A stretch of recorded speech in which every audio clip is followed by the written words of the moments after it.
like a Hellcat.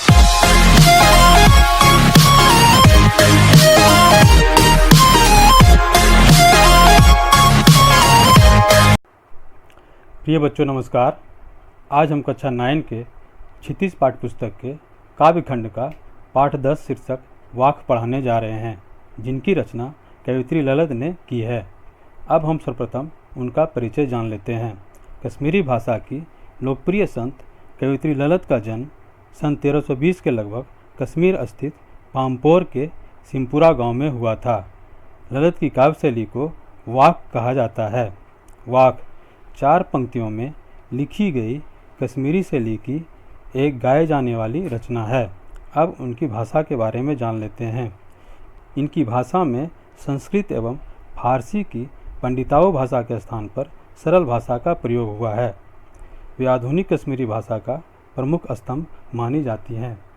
अब हम प्रथम वाक का प्रथम लाइन समझते हैं। रस्सी कच्चे धागे की खींच रही मैं नाव।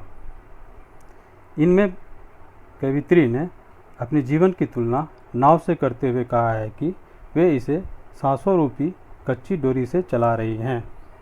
दूसरा लाइन है, जाने कब सुन मेरी पुकार करे देव भवसागर पार।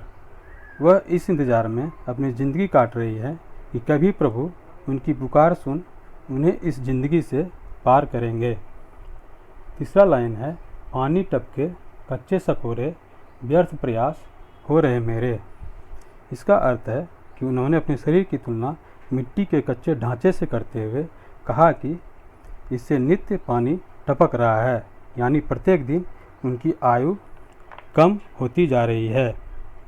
उनकी प्रभु से मिलने के लिए किए गए सारे प्रयास व्यर्थ होते जा रही हैं। उनके मिलने की व्याकुलता बढ़ती जा रही है। और अंतिम लाइन है, जी में उठती रह रहा हूँ घर जाने की चाह है घेरे। असफलता प्राप्त होने से उनकी हृदय में ग्लानि हो रही है। उन्हें प्रभु की शरण में जाने की चाहत भी घेरे हुए है। और बच्चों, अगर आपको भावार्थ लिखना है तो स्क्रीन पर दिया हुआ है, आप उनसे लिख सकते हैं।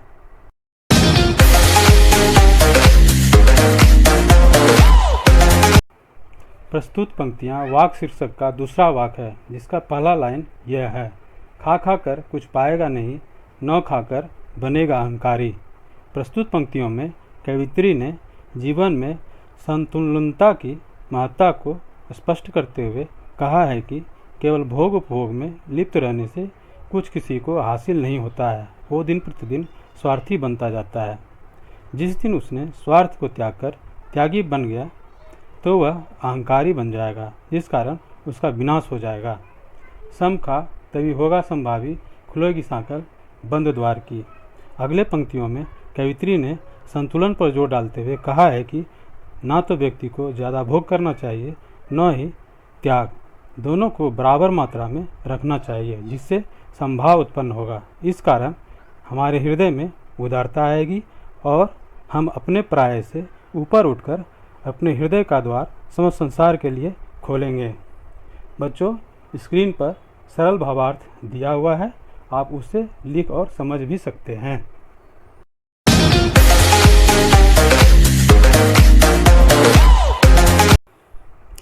प्रस्तुत पंक्तियाँ वाक शीर्षक का तीसरा वाक है, जिसका प्रथम 2 पंक्ति यह है, आई सीधी राह से गई न सीधी राह, सुसुम सेतु पर खड़ी थी बीत गया दिन आह। प्रस्तुत पंक्तियाँ संत कवियत्री ललित के वाक शीर्षक की तीसरा वाक है। इन पंक्तियों में कवियत्री ने अपने जीवन के पश्चाताप को उजागर किया है। उनका कहना है कि वो परमात्मा से मिलने का सरल भक्ति मार्ग को न अपनाकर कठिन हठ योग का सहारा लिया और कुंडलिनी जागरण का राह अपनाकर सारा जीवन ईश्वर और अपने बीच पुल बनाने में ही बिता दिया। और अंतिम 2 लाइन है, जेब टटोली कौड़ी न पाई, मांझी को दूं क्या तराई। इसका भावार्थ है, कवियत्री जब अपने जीवन में हासिल करने का लेखा जोखा प्राप्त करना चाहती है तो वह अपने हाथ को सत्कर्मों से खाली ही पाती है। फलतः ईश्वर को वह इस भवसागर से पार उतारने पर कुछ देने में अपने आप को असमर्थ पाती है। बच्चों, स्क्रीन पर सरल भावार्थ दिया हुआ है, आप उसे लिख और पढ़ भी सकते हैं।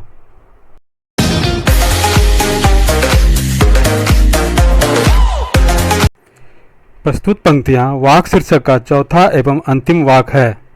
इसका पहला लाइन यह है, थल थल में बसता है शिव ही, भेद न कर क्या हिंदू मुसलमान।